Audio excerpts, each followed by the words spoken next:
Good evening, everybody. For those of you listening to this episode of Real Steel Sports by Mr. James M. Krasnerick on my account or also on the CCAC South Campus page, you're in luck. I'm doing them both at the same time.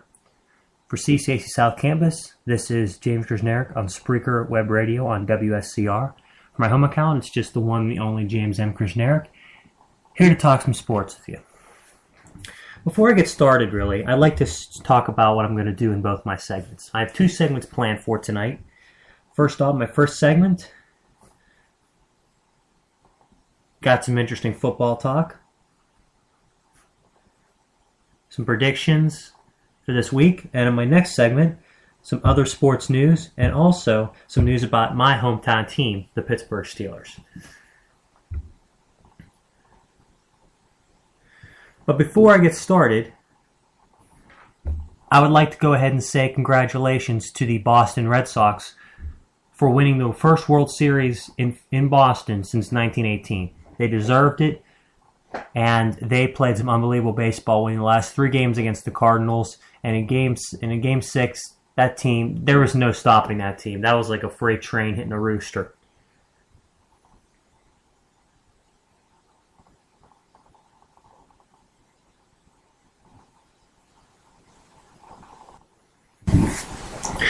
I should note that before I really get started here, for those of you that are listening to me on my home account, I'll be doing this format the same way that I do it at school. And for those of you that are listening to me on the school account, I will not be playing any music for you today. The reason why, if you're listening to me on my school account, I couldn't get done was we had some minor technicalities to deal with at school, and I was not able to do it in time. So sit back, relax, and enjoy the show. But first off, I would like to comment on this, is that how many times are we ever going to see a walk-off safety in the NFL? I mean, that's what we saw last night as the Miami Dolphins took down the Cincinnati Bengals 22-20 in South Beach on Halloween. It was an interesting game. Andy Dalton did not play well for the Bengals at quarterback. Giovanni Bernard had a great game at running back, and Lamar Wheeler for the Dolphins had over 100 yards. As a team, they played a better game, Miami did, and I got to give them credit where credit is due. But the question is, after this game, were the Bengals overrated? And I do think they are. Losing Geno Atkins, their best defensive lineman and best defensive player for the rest of the season, due to a knee injury, a torn ACL, that's got to hurt. I mean,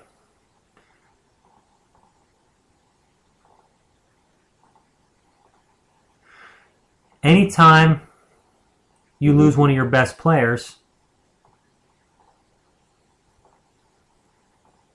on the defensive line, it's going to hurt your team in so many different ways, whether it be in the run defense or in the pass defense, but in this case, the pass rush. I know Michael Johnson and those guys are still good players, but Sipawaga, but they can't compete with Geno Atkins in terms of their impact.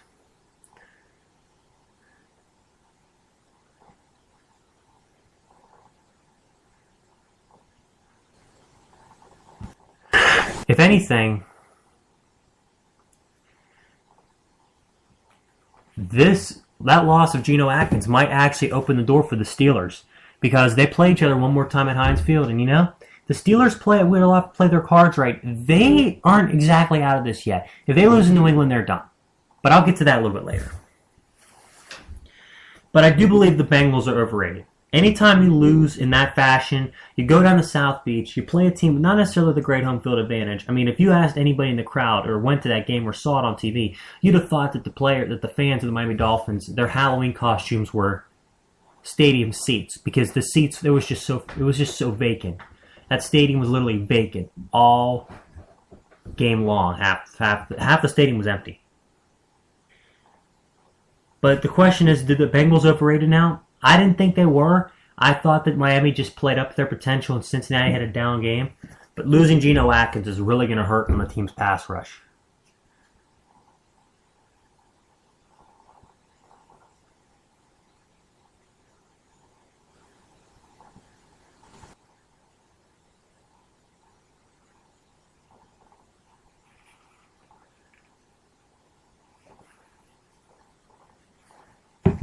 Now, as I was mentioning earlier, I did make a comment about one team in particular, and that being the Pittsburgh Steelers. Now, the thing about the Pittsburgh Steelers is that they're just a mess right now, and I'm going to get to that in my next segment in further detail. But this game in New England is actually very, very winnable. And there's a damn good reason why. Number one, other than Rob Gronkowski, who is healthy and can make plays at Patriots for wide receiver in terms of being a weapon? Nobody. Number two, how good is New England's defense? If Aqib Talib does not play, they are going to be in deep trouble. But if, and I use this very, very loosely, if Aqib Talib is not able to play, then the Steelers are going to be able to have their way with the Patriots through the air. Just like the Ravens did in the AFC title game against the Patriots last year with an inferior quarterback and an inferior receiving corps. Oh, by the way, Talib was hurt in the first half and couldn't return. Are the Patriots overrated, though? That's another question. I mean, if you look at their record right now,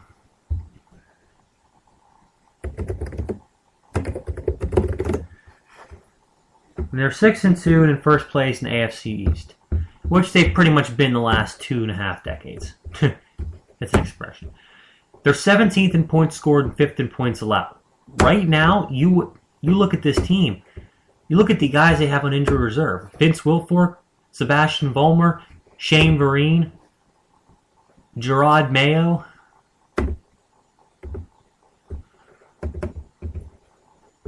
What I find interesting about this football team is that they're second to last in the league in rush defense. Teams have been running the ball down their throats.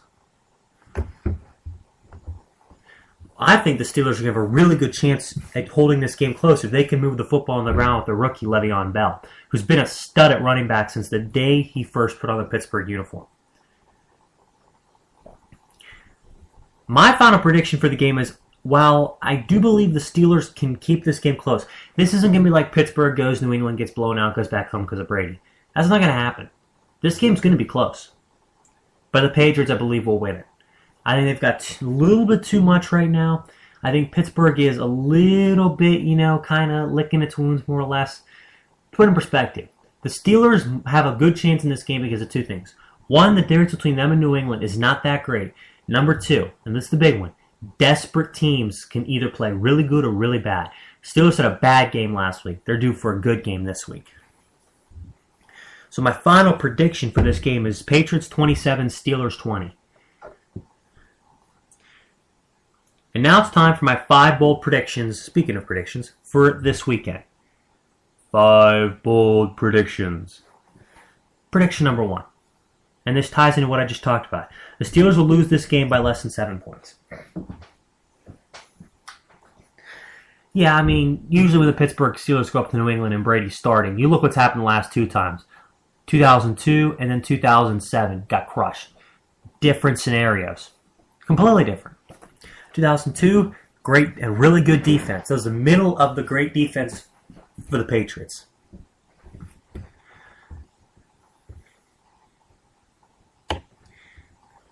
Now you look at 2007, and they had that great offense they had. By combining the two, you realize Patriots beat the Steelers in 2 different ways. And right now, their defense has lost guys, and their offense is not quite as potent as it used to be. Steelers can keep this game close. My next bold prediction that in the game between the Atlanta Falcons and the Carolina Panthers, Atlanta will not hit 30 yards rushing. It's kind of funny, but if you look at the 2013 Atlanta Falcons, I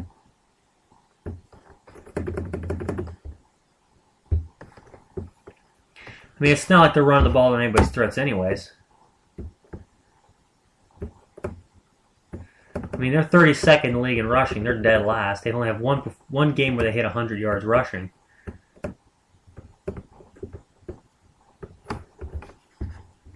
But the fact of the matter is this. Carolina's run defense is second in the league. Star Latulippe, Charles Johnson, Greg Hardy, they've been unblockable as defensive linemen this year. And Luke Kuechly as an inside middle linebacker. Damn, that is a ferocious defense. Ferocious. Carolina's not going to be allowing too many running yards. My next bold prediction. Cleveland, in the game against the Ravens, Baltimore Ravens versus the Browns, Cleveland will force 4 turnovers from Joe Flacco. Not saying interceptions, but turnovers. Because you look at Joe Flacco, historically, when he goes on the road sometimes, every once in a while he's due for a stinker. He had a stinker this year in Buffalo, and I think he's due for one now. And my reason being is this. He doesn't have that security blanket named Ray Rice to comfort him much anymore. Ray Rice, it's not so much he's done as an elite running back. He's just not been getting it done this year. Having a down, slumping year. My point is this, and make it clear and concise. Ravens are near the bottom of the league in rushing. Flacco can't win these games himself. Cleveland's going to be able to get some yards against this Raven defense. They are not going to be forced back like this being a brick wall. And let's not forget, Cleveland gave Baltimore a damn good game in Baltimore this year. 14-6, Cleveland lost it. But still, it was close throughout. It was 7-6 for like most of the game.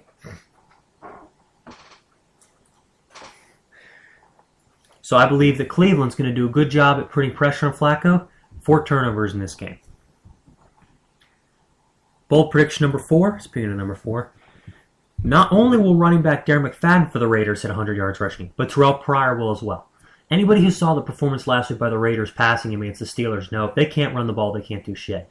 And Chip Kelly, not the defensive mind that people, not the defensive mind, let's put it this way, he's not known for being a defensive mind, let's put it that way.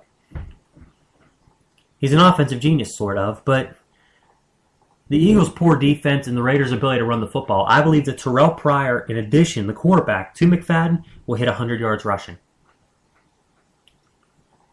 And the reason why I say that is because, has anyone seen Philly's defense this year? Do they know how to tackle? Do they know how to get a turnover or a sack? No, they don't. They don't know how to do anything. If you just look at this team,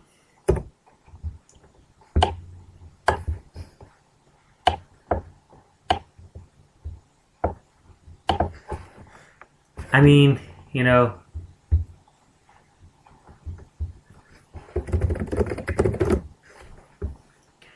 this Eagles team is 23rd in points allowed, 31st in yards allowed, 31st against the pass, and although they're 8th against the run, they've not played too many good running games.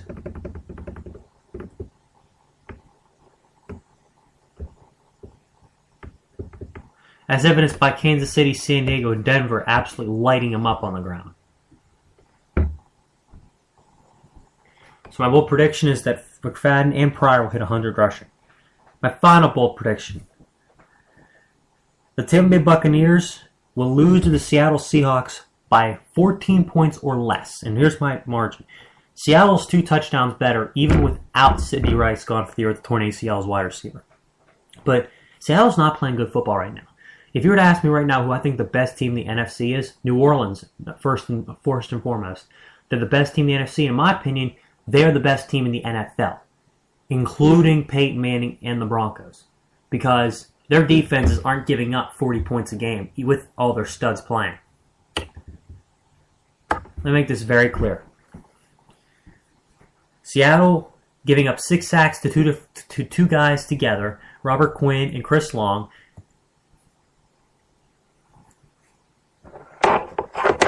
Plus, Rice is gone. Percy Harvin isn't playing yet. So you've got Golden Tate and Doug Baldwin and Zach Miller as your receiving weapons. Rivas is going to shut down one of them. I mean, they're going to know to stop to prepare for the run game. And I know they're going home. Seattle is, but just remember something. Seattle went on the road in St. Louis, played a team that they should have pounded by about 20 points, and they squeaked it out with a goal line stand. I don't care if it come back home. They're in deep shit. Sorry about that. Sorry about my language. Pardon my language. No, it's just weird because I'm using the school's account too, so I can't really swear. Like I don't have the freedom to swear as much.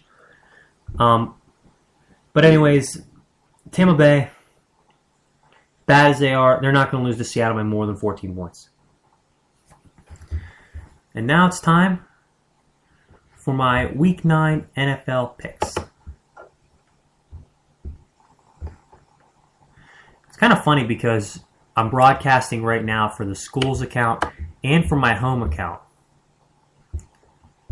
I've got Firefox and Chrome running, and I have to use Internet Explorer to open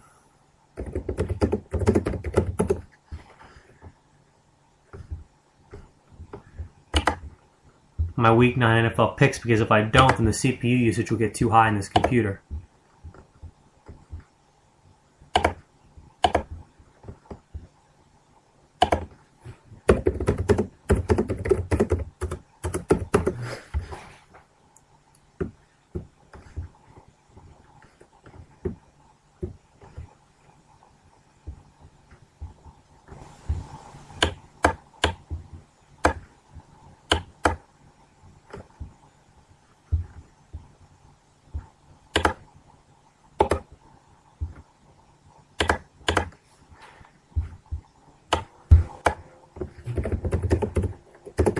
Actually, scratch that. I'm just going to open up Chrome. It's much faster.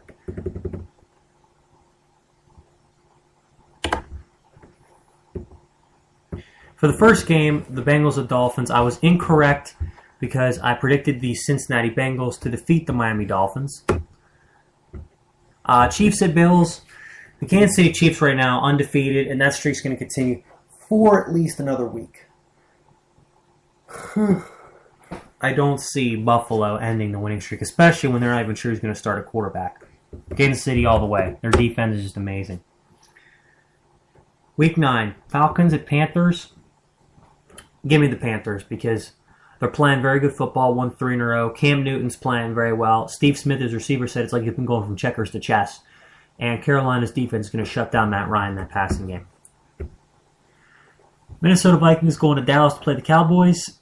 Minnesota ranks 29th in offense and 30th in defense, and they're going down south to play a Cowboys team, which isn't too bad.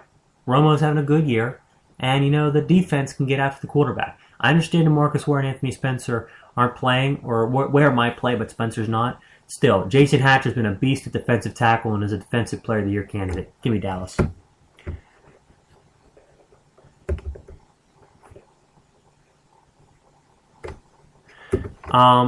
Interesting side note for the next game, Saints at Jets. Rex Ryan, the coach of the Jets, is undefeated against his brother Rob Ryan, the defensive coordinator of the Saints, as both a coordinator and a head coach. He's 4-0. That streak ends this Sunday. The Saints are going to go into New York, and they're going to pound the Jets. Drew Brees is playing lights-out football. He's my MVP this way through the season over Peyton Manning. And the reason why is because other than Jimmy Graham and Marcus Colston, who's Brees throwing to? I know those guys can catch and make some plays, but seriously, look at Peyton's got Demaryius Thomas, Julian Thomas, Eric Decker, Wes Welker. He's just, it's loaded up there in Denver. If Brees had those kind of players, he'd be putting up 50 touchdowns. Give me the Saints all day. Titans at Rams. I'm going to go with the Rams on this one because I think their pass rush being very, very stout, being very, very, physical and being very effective against the Seattle Seahawks, I think will be just as effective against Tennessee. Oh, one side note, this will be the first time Jeff Fisher, the former coach of the Titans/Oilers, faces as a head coach with the St. Louis Rams. So there's a little bit of that. We have Chargers at Redskins. West to east for Chargers does not work well. Redskins can run the ball. Chargers have problems against the run in terms of yards per carry. Washington Redskins get this game, get this a win, and Alfred Morris is a big day on the ground. Next game. Eagles at Raiders. I mentioned earlier, Raiders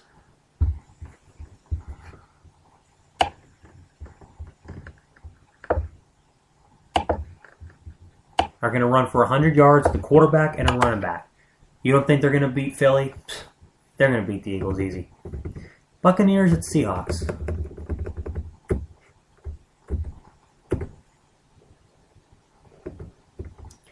Give me Seattle. I said Seattle will win, and they'll win. They'll beat them, but they're not going to beat them like everyone's going to think. Oh, 35 points. No. 14 points or less, Seattle beats them by. Next game, Ravens at Browns. Again, I'm going to go with the Browns. I seriously think that this team is a little underrated. I don't want them to win, but I kind of have to hope for them to win because what team's more likely to win more games this year? Baltimore. So we got to root for Cleveland and Baltimore to lose. We got to root for Baltimore to lose every chance we get, and Cleveland to win once in a while. Just to spite the other AFC teams that could make it interesting for the Steelers. And I believe the Steelers will lose in New England, speaking of which. That's my next game. I think New England's just too good right now. A little bit too much. Can they win that game? Yes, it's a winnable game. Very winnable game for Pittsburgh.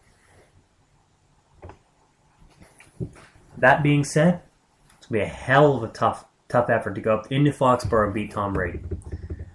Final two games, Colts at Texans and Bears at Packers, two division rivalries. Let me put it to you this way. Colts, Packers. Colts are going into Houston. I know it's a rivalry game, but Houston's been so disappointing this year. It's been ridiculous. And Indianapolis has been on the up and up. This game will be the first game that Andrew Luck does not have Reggie Wayne as a security blanket. We'll have to see how he handles that because Reggie Wayne's been the guy in Indianapolis for the last few years.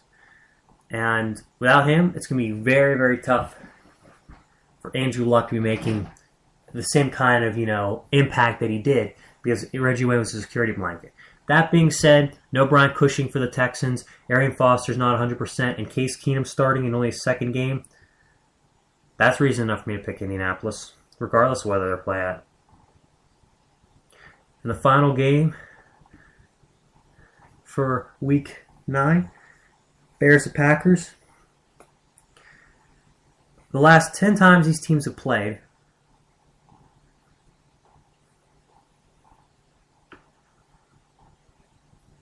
the Green Bay Packers have won 8 of them, including 5 straight. That's not going to change, especially with the Bears not having Jay Cutler. I believe in Chicago, with a healthy Jay Cutler, Chicago would beat Green Bay. Not this time. Green Bay's moving the football on the ground. That's a scary thought. So I'm going to give the benefit of the doubt to the Packers and say that they win another game. They increase their lead atop the NFC North over the Detroit Lions. And damn, they're just playing some good football right now. They're playing some damn good football, even running the football. They're 5th or 6th in the league in rushing. How does a team who's so bad in rushing become so good so quickly? Simple. Eddie Lacy and weak NFL defenses they win against. They played Minnesota this year. They played a bunch of weak teams this year. So that's my picks. I hope you guys enjoyed that. That was the first half of my show. I'll be back in about 10 minutes with part number 2. Thank you very much.